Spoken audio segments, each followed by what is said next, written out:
મીરા, એ મીરા. હા દી, કામ હતું કઈ? હા, કપડાં કાઢવાના કીધા હતા તને. હા, આજુ. આથી ભારે વરસાદનું વાતાવરણ છે એટલે આ જૂના કપડાં ચાઈને કાઢ્યા, ડાઘ ન પડે ને એટલા માટે. એટલે તું નક્કી કરીશ હા કે મારે કયા કપડાં પહેરવા ને કયા નહીં? ના, એવી વાત નથી. આ તો કેવી વાત છે?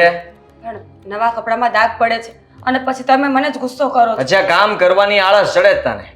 સીધી વાત છે, કામ નથી કરવું કેમ? જ્યારે જુઓ ત્યારે કઈ ને કઈ બહાના હોય છે તારી પાસે. આદિ, બહાનું તમારું છે. આ કપડામાં શું વાંધો છે? આટલા સારા કપડાં તો છે અને ઓફિસે જતા હોય તો સમજ્યા, ઘરે તો ગમે તે કપડાં ચાલે. અચ્છા, ગમે તે કપડાં ચાલશે ને? હા, તો હું હવે બધા જ ટ્રાય કરી લઈશ. હા, એક પછી એક બધા પહેરીને જોઈ લઈશ. મને જે ગમશે એ પહેરીશ, બાકી બધા જ મેલા કરી નાખીશ. એ વાત તો ખોટી કહેવાય ને. તમે માથે રહીને મારી મહેનત વધારી રહ્યા છો. તો તને બૂમો પાડવી પડે છે ત્યારે તું અહીંયા આવે છે. હા, કઈ કામ નથી કરવું. ચા ક્યાં છે મારી? હા, બાકી છે બરાબર. હા તો ક્યારે બનાવીશ? હું તને કહું પછી તું ચા બનાવીશ. તને ખબર છે ને કે હમણાં તૈયાર થઈને આવશે તો ચા જોશે, પણ ના, તને આદત પડી ગઈ છે કે હું જ્યાં સુધી બોલું નહીં ને ત્યાં સુધી બુદ્ધિ વગરની ને કઈ ભાન નથી પડતી. શું કામ આવી હાલત કરી છે મારી? સમજાતું નથી કે મારો વાંક શું છે. જ્યારે હોય ત્યારે બસ ગુસ્સો જ કરો છો. ક્યારેક તો વાત સમજવાની કોશિશ કરો. હું પણ માણસ છું, મને પણ થાક લાગે છે. અચ્છા, માણસ છે તું? માણસ છે? હા, રૂપિયા ક્યાં છે? કયા રૂપિયાની વાત કરો છો? કયા રૂપિયા? ભૂલી ગઈ? હા, આ પરણીને આ ઘરમાં તો આવી ગઈ, પણ દહેજના રૂપિયા ક્યાં છે? ક્યારે આપવાના છે રૂપિયા? તારી માં ને તને કેટલી વાર કહેવાનું કે રૂપિયા જોઈતા છે? આ ઘરમાં રૂપિયા ખૂટી ગયા છે. હવે શું કરવાનું? તને આમનામ સાચવવાની આ ઘરમાં? એક તો તું ડબ્બા જેવી, તને કઈ ભાન તો પડતી નથી. હા, દરેક વસ્તુ તને દરેક કામ ચીંધવાના. ત્યારે તું એક કામ કરવું હોય તો કરે, મૂડમાં હોય એમ કરશે, બાકી ચાલે. આદિ, સમજતા કેમ નથી? મેં તમને જોયા વગર તમારી સાથે લગ્ન કર્યા કારણ કે મારા પપ્પાએ મને કીધું હતું કે છોકરો બહુ સંસ્કારી છે, બહુ સારો છે. પણ એવું કંઈ નથી નીકળ્યું. ખબર નહીં. એટલે તું મને ખરાબ માણસ ગણે છે? હા, હે? કારણ કે મારા પપ્પાને માણસો ઓળખતા બહુ સારા આવડતા, પણ તમારામાં ભૂલ કેમ ખાધી આજ સુધી ખબર ના પડી. હું ખરાબ માણસ છું? ખરાબ માણસ છું? બોલ ને. ખરાબ માણસ છું? ખરાબ માણસ છું? હા, હતી ને તો ના પાડતા સી. આ ઘરમાં તને સાચવીને રાખું છું.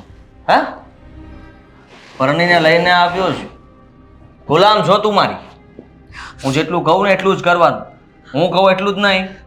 આ દામિની પણ તને જે કામ ચીંધે ને એ પણ કરવાનું. નણંદ છે તારી એટલે સમજી લેજે. અમારા બંને સામે ક્યારેય ઊંચા અવાજે વાત કરી છે ને જો દામિનીએ મને ફરિયાદ કરી છે, પટ્ટે પટ્ટે મારીશ તને.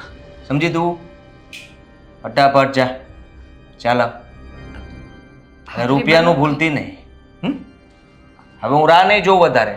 જ્યાંથી લાવવા હોય તમારે જેમ લાવવો હોય એમ લાવી શકો. આદિ, મારે બસ મારા રૂપિયા જોઈએ. સમજવાની કોશિશ કરો. દહેજ માગું છું, ભીખ નથી માગતો. સમજવાની કોશિશ તમે કરો. આ તારા બાપા તો જતા રહ્યા ખાલી હાથે ને તું આવી ગઈ અહીંયા મોટા ઉપાડે. ખબર નહીં કેમ. જા ભાગ. ભાખરી બનાવ કે? અરે ભાખરો નથી ખાવો મારે. હા, હવે ચા બનાવી ને તો ઘણું છે.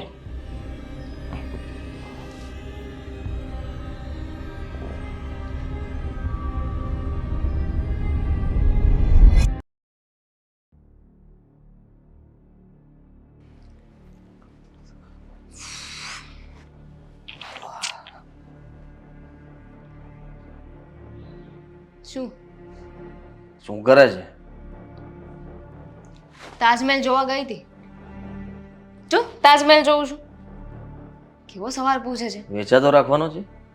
ના ના, તો? આપણા પપ્પા નથી મૂકીને ગયા ને. મૂકીને તો કોઈ નથી ગયું. આ તો મને એમ કે ખરીદીનો વિચાર કર્યો હોય તો તારી ભાભી પાસેથી જો રૂપિયા આવવાના છે દહેજના. ભાભીના ઘરેથી એટલા બધા પણ પૈસા નથી આવવાના કે આપણે તાજમહેલ ખરીદી શકીએ. અને એમ પણ જોવે છે કે ફોન યુઝ કરું છું પણ છતાંય પૂછે છે કે હું શું કરું છું. ફોન યુઝ કરતી હતી. બોલ. ધ્યાન નથી આપતી તું ઘરમાં, એટલા માટે પૂછવું પડે છે. હવે શું કર્યું મેં? શું કર્યું શું? તારી ભાભી જ્યારે જુઓ ત્યારે રોદડા રોવે છે. હા, કામ સરખી રીતે કરતી નથી. તું ઘરમાં કરે છે શું? હું ઘરે હોય તો ધ્યાન રાખું ને. તને તો ખબર છે ને, નવી નવી જોબ લાગી છે તો એમના કેમ ઘરે બેસું? જોબ પર જાઉં છું અને પછી હવે તો છે ને જોબ પરથી ઘરે આવીને પણ થોડું ઘણું કામ કરું છું. લાવ એક કામ કર, તું મને થોડો રૂપિયા આપ. હું ક્યાંથી પૈસા આપું? તને શરમ નથી આવતી કે મારી પાસેથી પૈસા માંગે છે? એક કામ કર, તું છે ને ભાભી પાસેથી પૈસા માંગ, એ તને પૈસા આપશે. માગ્યા એની પાસેથી, ટંકોરી છે એની પાસે. પણ એવું તો કહી શકે ને કે જા તું જઈ અને તારા મમ્મી પાસેથી પૈસા લઈ આવ. કીધું મેં એને, ખખડાવી અત્યારમાં. તો શું કીધું? હા પાડી છે. એક મિનિટ હો. ક્યારે સીન ચાલુ છે ને ત્યાર નહીં આમ તેમ કરું છું. કીધું મેં એને અને હા પાડી છે એને. લાવે ત્યારે સાચી. જો તને કહી દઉં છું, આ ગમે એ થઈ જાય, આ છે ને એની મા પાસે મિલકત તો છે જ, અને આ મીરાને કોઈ ભાઈ તો છે નહીં, એકની એક છે, તો વારસદારમાં એનું જ નામ આવવાનું છે. હું તો કહું છું એ ઘર અને થોડી ઘણી જમીન જે કંઈ પણ હશે ને બધું આપણા નામ પર કરાવી લેવાનું છે. પણ શાંતિ રાખ, એ કારે બધું નહીં માગી લેતો. આ બધું તારા હિસાબે જ થયું છે.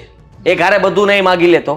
આ જ્યારે લગ્નની વાત થઈ હતી ત્યારે તું જ કહેતી હતી ને કેમ પણ એના પપ્પા રહ્યા નથી, હા, એક મમ્મી છે અને એ પણ ઉંમરલાયક થઈ ગયા છે. આ બધી મિલકત તારા નામ પર થશે. અરે આ લઈને શું આવી? કંઈ નહીં. અરે પણ લઈને નથી આવી તો શું થઈ ગયું? ધીમે ધીમે એની પાસેથી માગી તો શકે કે નહીં? જો પેલા છે ને ઘર માગવાનું, પછી ધીમે ધીમે જેટલી પ્રોપર્ટી છે ને એ બધું માગી લેવાનું. આ એક સાથે બધું માગીશ ને તો લાલચું લાગીશ. લાલચું? આપણે બંને લોહી ચૂસવામાં કંઈ બાકી નથી મૂક્યું. એને કહ્યું છે મને ઘણીવાર કે નણંદબા મને હેરાન કરે છે, તમે હેરાન કરો છો. આપણે બંને મતલબમાં હેરાન તો કરીએ જ છીએ, છતાં એ સુધરતી નથી. એના પિયરમાંથી રૂપિયા લઈને આવતી નથી. હા, મેં લગ્ન એટલા માટે જ કર્યા હતા કે 2 રૂપિયા મને વધારે મળે. લગ્ન કર્યા પછી મને કોઈ ફાયદો થયો નથી. આ સાચવવું પડે છે બારદાનને. જવા દે ને, મારી પણ હવે જોબ લાગી ગઈ છે ને તો હવે મારી પણ સેલેરી સારી છે, થોડા સમયમાં પૈસા આવતા થઈ જશે. અને મારે તને બીજી એક વાત પણ કહેવાની છે. હવે કઈ વાત કહેવાની છે? હા, એક છોકરો છે જેને હું પસંદ કરું છું. આ પસંદ કરો છો તો મળવા બોલાવો ને. હા, હું વાત કરી લઈશ. બહુ ખુશ ન થા, શાંતિ રાખ. મળવા બોલાવીશ પણ હજુ વાર છે. પેલા મને તો વાત કરવા દે. મેં છે ને એવી કઈને વાત નથી કરી કે હું એને પસંદ કરું છું. તે હજી કઈ વાત નથી કરી, તું એને પસંદ કરવા લાગી છે. છોકરો કોણ છે, શું કરે છે, કઈ તો ખબર છે ને, ક્યાં રહે છે? મારી સાથે જ છે ઓફિસમાં, અને બધી ડિટેલ તને આપી દઈશ. પણ પહેલા અમને બંનેને વાત કરી લેવા દે. અમે બંને એકબીજાને પોતાના મનની વાત કરી દઈએ, પછી તને વાત કરું કે નહીં. શાંતિ રાખ, એટલે ઉતાવળ ના કરતો. સારું, આ જે કરે એ સંભાળીને કરજે, ધ્યાન રાખજે. પૈસા વાળો ગોતજે. હો પ્લીઝ, હા તું છે ને ફરી પાછું ચાલુ નહીં કરી દે. જ્યારે જો ત્યારે બસ પૈસા પૈસા ને પૈસા. મને જે છોકરો ગમશે ને એની સાથે જ લગ્ન કરીશ. કઈ વાંધો નહીં. હા, મજા આવે એમ કરજે. જે છોકરો ગમે એની સાથે લગ્ન કરજે. પણ તને કહી દઉં છું, હા, તારી ભાભી જેવો ડબ્બો નહીં ગોતતી. હા, કે એને સાચવવો પડે, અને એ પણ આ ઘરમાં ઘર જમાઈ થાય ને એવો ના ગોતતી. સારું, નહીં ગોતું. હા તો વાંધો નહીં, તને મજા આવે એમ કરજે. અને રહી વાત તો આ તારી ભાભીને 2 શબ્દ પાછી સંભળાવી આવજે, જેથી કરીને જલ્દી કઈ પૈસાનું કરે. ઓકે. ચાની કેટલી વાર છે?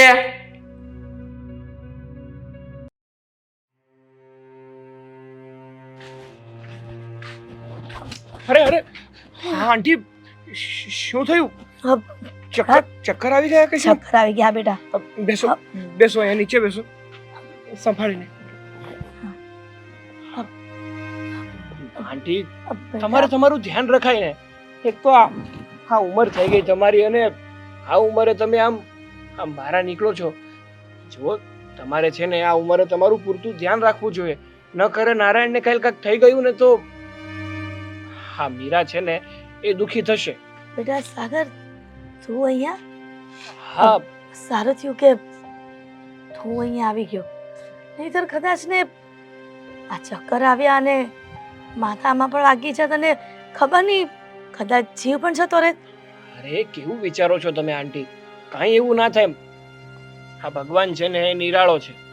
આમ પણ જે વ્યક્તિ સાચું હોય અને યોગ્ય હોય ને એની મદદ કરવા માટે બીજા યોગ્ય વ્યક્તિને મોકલી જ દે છે ને. જેમ કે મને તમારી મદદ કરવા મોકલી દીધો. હા, આ તો ભગવાનના મંદિરે જ જતી હતી અને ભગવાને કદાચ ત્યાંથી પ્રાર્થના પણ સાંભળી લીધી હોય મારી કે મને આવું થવાનું હોય અને તને મોકલી દીધો. હા આંટી, એ બધું તો ઠીક છે, પણ હું શું કહું છું તમને, મીરા કેમ છે? એના લગ્ન જીવનમાં એ ખુશ તો છે ને? એને કોઈ વાતની તકલીફ તો નથી ને?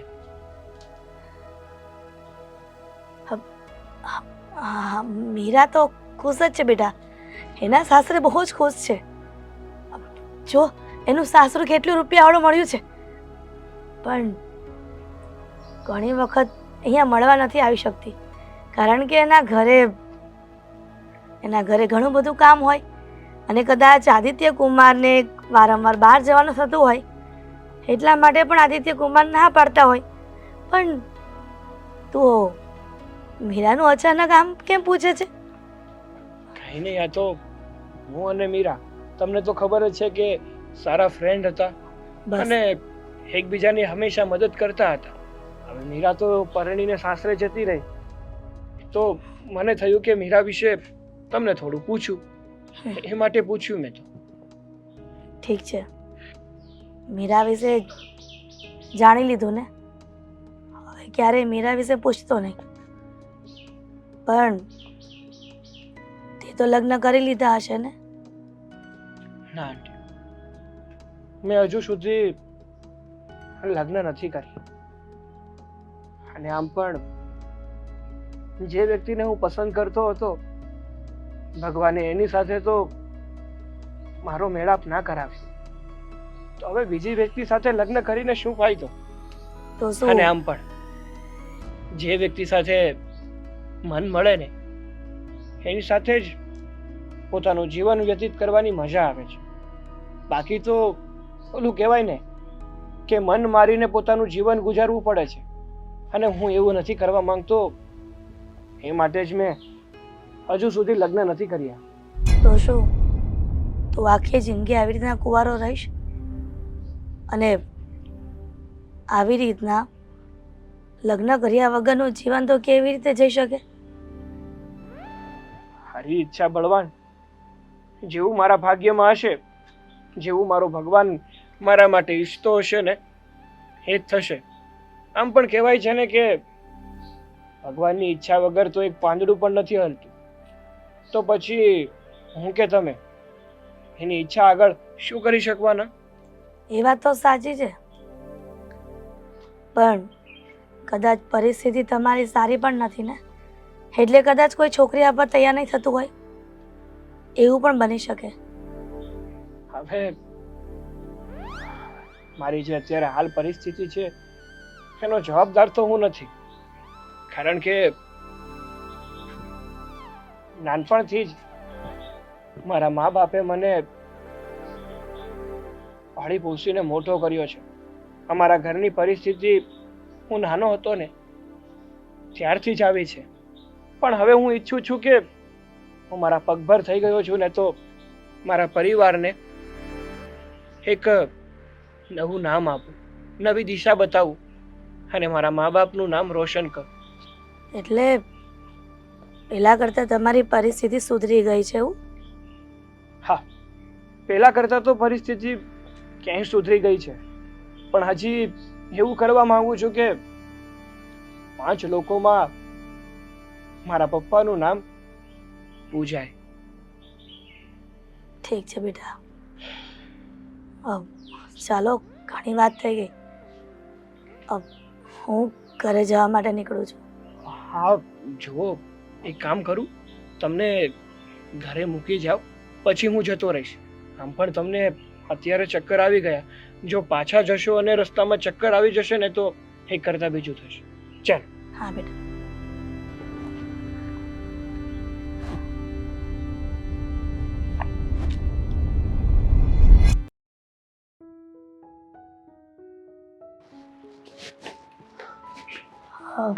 મમ્મી બેટા મીરા, આવી તું? ફોન કેમ નો કર્યો અને આમ અચાનક કેમ આવી? મમ્મી ખુશ ખબર આપવા નથી આવી કે ફોન કરીને આવવું પડે મારે. માર ખાઈને આવી છું. શું કહે છે તું? આદિકુમારે તને મારી? મમ્મી સમજાતું નથી કે કયા શબ્દોમાં વાત કર. જ્યારે સગાઈ કરી ત્યારે તમે બહુ વખાણ કરતા હતા કે આદિ બહુ સારો છે, એનું ઘર બહુ સારું છે, એની બેન બહુ ડાઈ છે. પણ લગ્ન પછી આવું કંઈ દેખાતું નથી મને. હર હંમેશા માર ખાવાના, ગાળો સાંભળવાની, અપશબ્દો સાંભળવાના. આખા ઘરનું કામ ઢસેડા કરવા છતાંય છે ને તમારે માર ખાઈને જ સુવાનું. બેટા મીરા, મેં તો આદિકુમારના ઘરના કારણે જ તારા લગ્ન એની સાથે કરાવ્યા હતા. હું નહોતી ઈચ્છતી કે હું જે પરિસ્થિતિમાં જીવન ગુજારી રહી છું એ પરિસ્થિતિમાં મારી દીકરી પણ જીવન જીવે. એટલા માટે સારા એવા ઘરમાં તારા લગ્ન કરાવ્યા. પણ મને શું ખબર હતી કે તું ત્યાં જઈને દુઃખી થઈ અને આદિત્ય કુમાર આ લગ્ન પછી આવો વ્યવહાર કરશે તારી સાથે. મમ્મી અમીરી ખાલી પૈસાથી નથી હોતી. માણસના દિલમાં પણ પ્રેમ ભાવના હોવી જોઈએ. રૂપિયા તો વ્યાજે પણ લઈ આવી શકીએ, પણ સંસ્કાર એ ક્યાંથી લાવવાના? મમ્મી આદિ અવારનવાર મને દહેજ માટે ટોર્ચર કરે છે. હર હંમેશા પૈસાની માંગણી કર્યા કરે છે. અને આજે પણ એટલે જ મોકલી છે કે જા તારી મા પાસેથી પૈસા લઈને આવ ને પછી ઘરમાં પગ મૂકજે. તમે જ કહો શું જવાબ આપું એને? પણ બેટા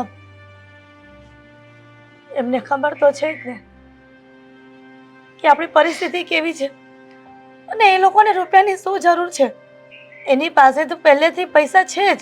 હા તોય હા મમ્મી પૈસા છે ને એટલે જ પૈસાની ભૂખ છે. આપણી જેમ હોત તો ખબર પડત. અમુક માણસો પૈસા માટે સંબંધોને ભૂલી જતા હોય છે, જ્યારે અમુક માણસો સંબંધ સાચવવા માટે પૈસાને ક્યારેય મહત્વ નથી આપતા. મમ્મી ક્યારેક તો એમ થાય છે કે દવા પી જાઉં. મીરા, આવો વિચાર ક્યારેય ન કરતી દીકરા. શું કરું મમ્મી, શું કરું? તમે તો મને નાખી દીધી કૂવામાં. કઈ વિચાર ના કર્યો મારા ભવિષ્યનો. પણ હવે મારે શું સમજવાનું? મારી મરીને નથી જીવાતું. એની કરતાં સારું ને કે એક જ વખતમાં બધો ફેસલો કરી નાખું. તમે પણ છૂટા અને એ પણ છૂટા.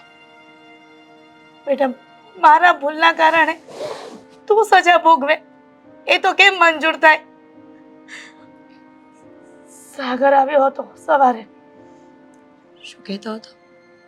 રસ્તામાં જતી હતી અને અચાનક ચક્કર આવ્યા અને એ સમયે સાગર રસ્તામાંથી પસાર થતો હતો અને ઘરે મૂકવા આવ્યો હતો. તારા વિશે પૂછતો હતો પણ મેં એની સામે સાચી વાત ન કરી. હા કયા મોડે સાચી વાત કરત તમે? તમને તો એમ લાગતું હતું કે સાગર મારા માટે યોગ્ય પાત્ર નથી. મારા માટે કોઈ યોગ્ય પાત્ર હોય તો આદિત્ય છે. પણ એ સમયે એની પરિસ્થિતિ નહોતી સારી અને આદિત્ય કુમાર લોકોનું ઘર ખૂબ સારું હતું અને એના મમ્મી પપ્પાનો સ્વભાવ પણ સારો હતો અને ઇજ્જતવાળા લોકો હતા. પણ એવી નહોતી ખબર કે આદિત્ય કુમાર પીવાના રવાડે ચડી જશે, જુગાર રમતા થઈ જશે અને પૈસાની ભૂખ હશે એને. એ બધું લગ્ન પહેલા જ કરતા હતા. ફક્ત આપણને ખબર નહોતી. અને આમ પણ આ દુનિયામાં બધા જ લોકો સારા છે જ્યાં સુધી આપણને કોઈનો ખરાબ અનુભવ ન થાય. મમ્મી, તમે ભૂલ કરી છે, પણ એ વાતનો દોષ દેવાનો હવે કોઈ ફાયદો નથી તમને. હવે તો એ રસ્તો કાઢવાનો છે કે મારા જીવનમાં શું નવું થશે. બેટા મીરા, ભગવાને કાંઈક તો વિચારીને રાખ્યું હશે ને. ભગવાન સૌ સારા વાના કરશે, તું ચિંતા કરમાં.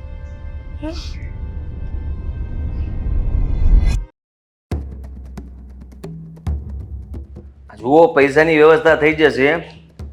તમે આમ વારંવાર ઉઘરાણી નહીં કરવાની મારી પાસે, કહી દઉં છું. હા તો પછી કડક ઉઘરાણી શું કામ કરો છો મારી પાસે? શાંતિ રાખવાની તમારે, સમજ્યા તમે? હા તો હારી ગયો છું, મને ખબર જ છે. વધારે કહેવાની જરૂર નથી. ચાલો ફોન મૂકો. બોલ. શું છે? અ બ મ દ દોડીને આવીને પછી પ હા તો પ પૈસા લાવ. લાવ. તે કીધું પૈસા તો પૈસા લાવ ને. પગાર આવી ગયો તારો. મેં એમ કીધું કે પૈસા. એવું નથી કહ્યું કે હું પૈસા આપું છું. અને હજુ મહિનો નથી થયો. મહિનો થઈ ગયો તો તારી પાસે થોડી પૈસા માંગુ. અરે એડવાન્સ ઉપાડ કરી લેવાનો હોય. બધું શીખવાડવાનું. તું કોની બેન જોઈએ જો પહેલા. હે આપણી પાસે છે ને આમ કામ શરૂ થાય ને એટલે પહેલા પૈસા લઈ લેવાના. 2-3 મહિનાના લઈ લેવાના સાથે. પછી જાવું ન જાવું આપણી મરજી. હા એટલે જ તો એડવાન્સ પૈસા ના આપે ને એટલે બધા. અને જો જોબ પર લાગે છું એને માંડ 2 અઠવાડિયા થયા છે. ત્યાં તો એડવાન્સ માંગી લો એમની પાસેથી. કંઈ પણ બોલે છે. જો મને છે ને અત્યારે પૈસાની સખત જરૂર છે. પૈસા આપ. ખીચા ના દેખાડ. મને ખબર છે કે તારી પાસે નહીં જ હોય. ગોતતો તો પણ છે નહીં. હવે શું કરશું? એટલે તને બતાવી દઉં કે નથી રૂપિયા મારી પાસે, માગમાં મારી પાસે. હા તું એક કામ કર, તારી ભાભી પાસે જા અને કહે એને કે રૂપિયાની જરૂર છે. જે કંઈ પણ જોતા હોય એની પાસે, એની મમ્મી પાસે જ મગાવી લેશે. હવે એ શું પૈસા આપતા હતા? એવું વિચાર્યું હતું કે એની માં મરે ને તો બધી પ્રોપર્ટી આપણે લઈ લઈએ. પણ એની માને તો કઈ થતું નથી. નખમાં રોગ નથી. તો હવે શું કરવાનું? હવે એક તો વાંધો છે. આ તારો ભાઈ લગ્ન કરીને ફસાઈ ગયો હોય ને એવું લાગે છે. આના કરતાં રૂપિયાવાળાની છોકરીને પટાવી લીધી હોત ને મેં તો સારું થાત. હા પૈસા આવ્યા જ કરત. મને તો પૈસાની સખત જરૂર છે. બહુ જરૂર પડી છે. શું જરૂર છે? શેની જરૂર પડી છે એટલી બધી? મારે શોપિંગ કરવા જવું છે. હો, શોપિંગ કરવા જવું છે તારે? અરે તો રૂપિયાની જરૂર પડે જ ને. તારી ભાભીના વાળ ખેંચીને 2 વાર છે ને ગોળા સાથે માથું ભટકાળ. ગોળો ફૂટી જાય ને તો સમજી લેજે કે પૈસા આવ્યા. હું શું કહું છું ખબર છે? તું જઈને ભાભી પાસે માંગી લે ને. મારે છે ને અત્યારે શોપિંગ કરવા જવું છે. કોઈ સ્પેશિયલ ગેસ્ટ ઘરે આવી રહ્યું છે. હજી હું હમણાં જ તેની સર્વિસ કરીને આવ્યો છું. હા આ 2-3 લાફા તો માર્યા છે. હવે વધારે મારીશ તો મરી જાય. અને મેં રૂપિયા માંગ્યા છે પણ એની પાસે નહોતા એટલે હતા થોડા ઘણા, એ તો વપરાઈ ગયા. તને ખબર ના પડે કે મારી બેનને પણ થોડા પૈસા આપી દઉં? પણ ના. હવે આજે હું શું કરીશ? શું આજે હું શું કરીશ? એકચ્યુઅલી મેં સાગર એટલે હું જે છોકરાને પસંદ કરું છું ને. હવે ખબર છે તું પસંદ કરે છે, તને પસંદ નથી કરતો. તું એને ભાવ આપે છે, તને ભાવ નથી આપતો. હજુ વાત નથી કરી ને એટલે સમજી ગયો. બાકી મને કોણ ભાવ ના આપે? અને એમ પણ એ પણ મને પસંદ કરશે જ. આ તો હજુ છે ને મેં મારા દિલની વાત નથી કરી ને એટલે. ટમેટી. ટમેટી? આ ટમેટી પહેર્યું છે તો ટમેટી જ કહેવાય ને. બોલ ટમેટી, હું કહે છું? તો હું એમ કહેવા માંગુ છું કે મેને ઘરે આવવા માટે કહ્યું છે. હવે એ ઘરે આવે ને તો તું ઘરે રહેજે. અને કઈ કામમાં હોય ને તો ત્યાંથી ફટાફટ વહેલો પાછો વહી આવજે. સાંજે આવશે ઘરે. અચ્છા, ઘરે આવવાનો છે. અને કઈ બીજી વાત નહીં કરતો. પૈસા લઈને બોલાવ્યો છે? એની પાસેથી તો પૈસા ના માંગ. મેં એને છે ને એવી કઈ વાત નથી કરી કે એનો પસંદ કરું છું. ખાલી એમ નામ એઝ અ ફ્રેન્ડ ઘરે ઇન્વાઇટ કર્યો છે. સમજી ગયો? હાશ, કઈ બાફતો નહીં. કઈ નહીં બાફવું. હવે કેટલી વાર યાદ કરાવીશ? આ ગોબી આવવાની છે ઘરે, હા, ટમેટીને મળવા માટે. અને મારે એની પાસે કોઈ પણ ઉઘરાવાના નથી. બસ ચોખવટની વાત પૂરી. અને મારે ખાલી એની સાથે વાત કરવાની છે. કેમ છો, કેમ નહીં, શું કરે, શું નહીં, આટલું પૂછી લઈશ. ખબર અંતર પૂછી લઈશ. ક્યાં રહો છો એ પૂછી લઈશ. બીજું કાંઈ ના. એટલું બહુ થઈ કે તો જા હવે હું મારી રીતે કંઈ પૈસાનું સેટિંગ કરી લઈશ. છે થોડા ઘણા મારી પાસે પૈસા. I will manage. કેટલા છે લા? હવે આવ્યો ને ઊંટ પહાડની નીચે ટમેટી ગોબી. હવે આ ટમેટી 1 રૂપિયા નહીં આપે. બેન જો ને, જો દમિની હું શું કહું, તું બહુ ડાઈ છે. હા થોડાક એ હાથ તો હું મારે છું. ચૂકવવાના બાકી છે ઘણા બધાને. એ મારો પ્રશ્ન નથી ને. તું તારી રીતે મેનેજ કરી લેજે. ઓકે, હું જઉં છું શોપિંગ કરવા. અરે દમિની, દમી દી ટમેટી મરચી, લાલ મરચી, હરી મરચી.